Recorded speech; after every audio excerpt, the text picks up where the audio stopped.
Manchester United are eyeing a big striker this summer, with reports of serious interest in Hugo Ekitike and more links with Viktor Gyokeres from Fabrizio Romano. United want to make Alejandro Balde the highest paid fullback in world football.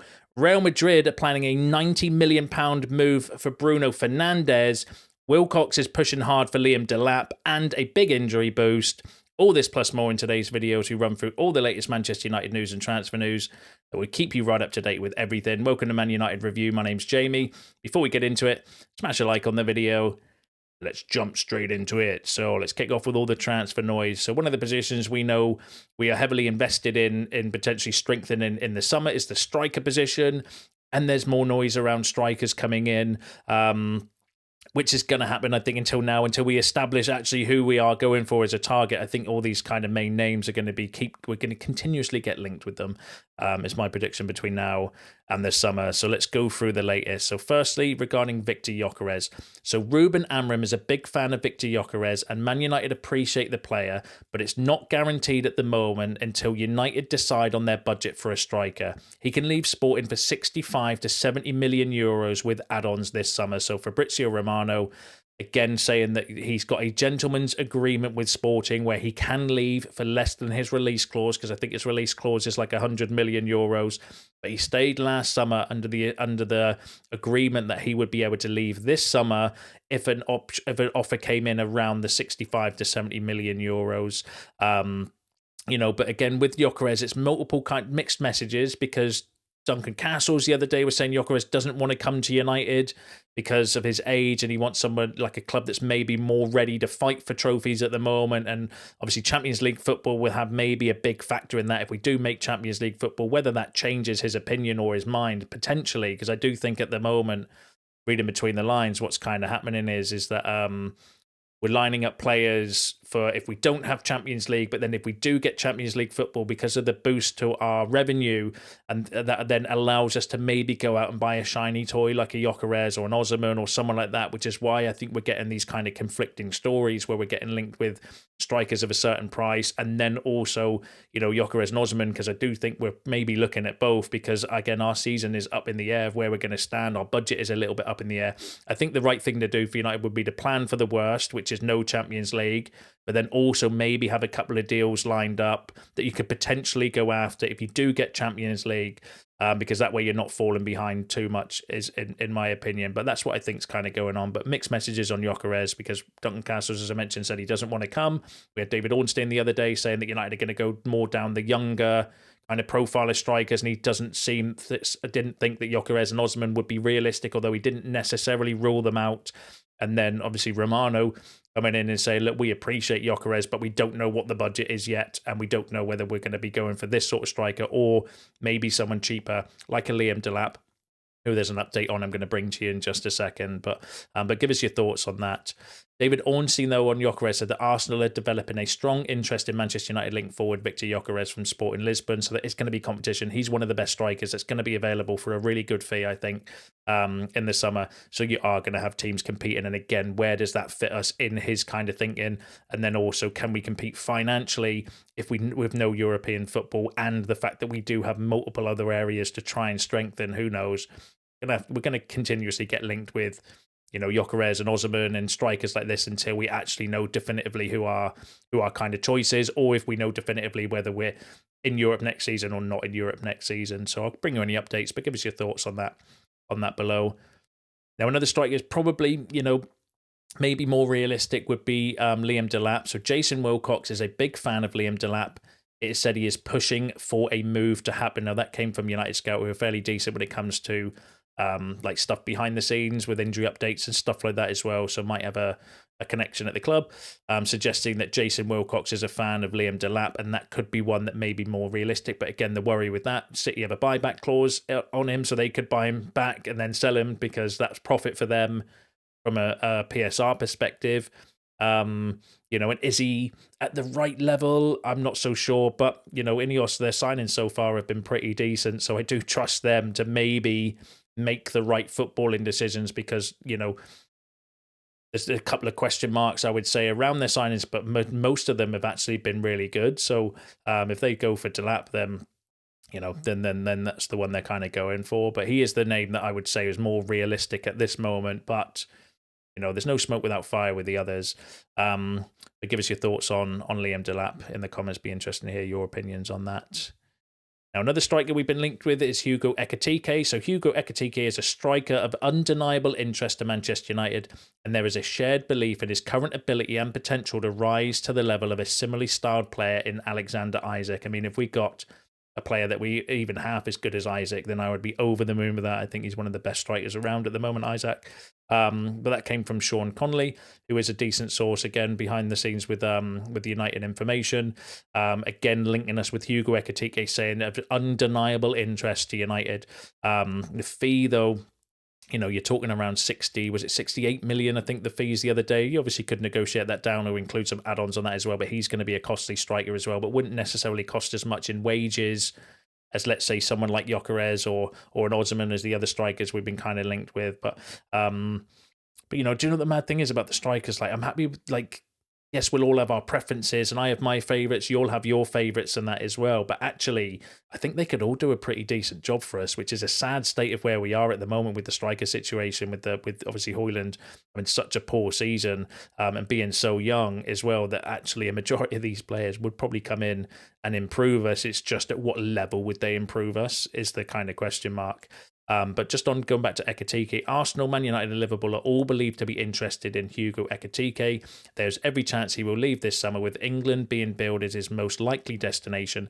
A £60 million package is the figure being mooted. That came from Ryan Taylor, who works for the Mirror, suggesting that there's going to be competition potentially for Ekitike, and I get why. He's having a great season, young profile striker, and as a previous report mentions, in the similar kind of vein as Isak. I can kind of see that comparison. I think it's more around their kind of play style and body style, body type as well. But yeah, interesting. I'll bring you any more updates, but let us know your thoughts on the kind of current striker situation at United with the names that we've been linked with down below. So let's go through the Bruno Fernandes news. So Real Madrid are reportedly planning to make a massive bid for Manchester United midfielder Bruno Fernandes worth £90 million. Real Madrid knows that Bruno would fancy a move in Madrid and are ready to make the crazy offer for him. Now, that was credited over the weekend with coming out from the Sunday Express, but actually the source of the story came from the Daily Star. So I'm going to say straight away, take that with an absolute wedge of salt, because the Daily Star, are pretty much kind of toilet paper when it comes to credibility in terms of the news and stuff, suggesting that Real Madrid are planning to make a £90 million bid for Bruno Fernandes, which I can't see happening. Real Madrid don't spend that sort of money on aging players in their 30s. If it was the other way round, right, and if this was under Richard Arnold or Ed Woodward, and we were planning to make a £90 million for coming up 31-year-old Bruno Fernandes from Real Madrid, then I could probably believe that story in the past. But I can't see Real Madrid spending that sort of money. As good as he is, Bruno, I don't think they would want to go down that kind of route necessarily. Plus, it came from the Star,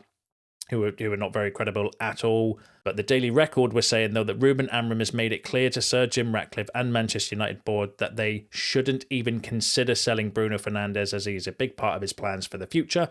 And obviously, according to Sir Jim, we're going to make footballing decisions when it comes to exits and stuff like that as well. So if the manager does not want Bruno to go, then I would like to see them be held accountable for that as well, and stick with the manager's kind of what the manager wants, basically, regarding the exits. But yeah, give us your thoughts on that below. Now, one player you could potentially bring in as a replacement for Bruno is Matheus Cunha. So Matheus Cunha on his future said, I've made it clear to Wolves that I need to take the next step and I want to fight for titles. Obviously, he signed a new contract in January with Wolves, which is believed to have included a £60 million release clause. Coming up 26 in May, 26 appearances, 13 goals, 4 assists. 4 assists this season, so 29 appearances, 15 goals, 4 assists this season for Matheus Cunha. I know a lot of you like him in the comments and stuff as well. No denying that he's a very, very talented player. I think would come in and fit the system perfectly as well. I'd worry about his attitude with the fact he's had 2 red cards for punching people this year. But if he can settle down and not do that, then because the best ability is availability. And that would get blown out of proportion at United as well. Imagine if he was playing for United and he'd done that. That would be, you'd still be reading about it now in the news. You'd never hear the end of it. So there is that to kind of consider as well. But £60 million, probably going to be competition for him as well, because the only other, not the only, one of the other players we've been linked with to play and come in as the kind of 10 positions is Trincao. Trincao, 44 appearances, 9 goals, 15 assists. The rumoured fee for Trincao is believed to be around £33 million or around 40 million euros, with him being out of kind of contract in 2026. So, who are you going for? £60 million for Matheus Cunha, Premier League proven though, and obviously doing that for a very poor Wolves team. Or £33 million for Trincao, who's played with Ruben Amorim before, very similar ages as well. Do you know what I mean? I know it's a different league, but he has played for Wolves as well, so he has actually played in the Premier League, Trincao, although he wasn't necessarily the best at Wolves before he was kind of moved on as well. So there's two, I don't want to say Bruno replacements, but two players potentially that we're looking to bring in the kind of attacking midfield position. Who are you going for? So you've got £60 million for Cunha, 29 appearances, 15 goals, 4 assists, or it'd be £33 million or around that for Trincao, 44 appearances, 9 goals, 15 assists. They would be potentially the two players that we're linked with, I think, at the moment for that kind of number 10 position. But the Cunha one, I think, would be a little bit expensive for us. If we're talking, we don't have £60 million for a striker, then getting £60 million for a number 10 as well. So £120 million on a new striker and a number 10.